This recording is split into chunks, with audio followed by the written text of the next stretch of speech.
Хүндийн өргөлтийн 2018 оны өсвөр үеийн улсын аварга шалгаруулах тэмцээн хүч спорт ороонд эхний өдрөө үргэлжлээ явууллаа. За тэмцээний эхний өдөр хөдөө орон нутгийн тамирчид өндөр амжилт үзүүллээ.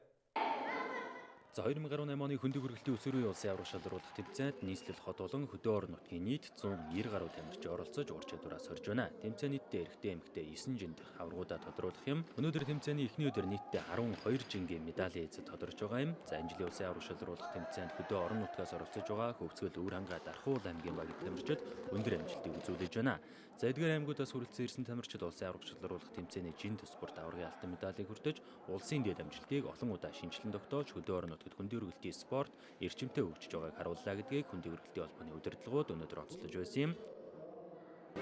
44 кг-ийн тогтмоор 35 түлхэл дээр дэвш түлхэж 2 алтан медаль авсан байгаа, баяртай байна. Хамт өрсөлдөж байгаа хүмүүстээ дахиад зөндөө боломж байгаа шүү, битгий шантраарай гэж хэлмээр байна. Энэ спортоор одоо 4-р хичээлтэй хичээлж байна.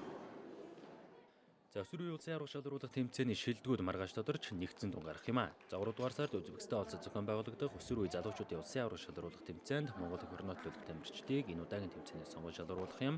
За улмаар өсвөр үеийн Аз тивийн аварга шалгаруулах тэмцээнээс Аргентин улсын Буэнос Айрес хотноо зохион байгуулагдах залуучуудын 3 дугаар олимпийн наадамд оролцох тамирчдын эрхийг олгоно. За манай шгшөөгийн тамирчид энэхүү тэмцээнээс олимпийн наадмын эрхээ авах гол зорилго тавиад байна.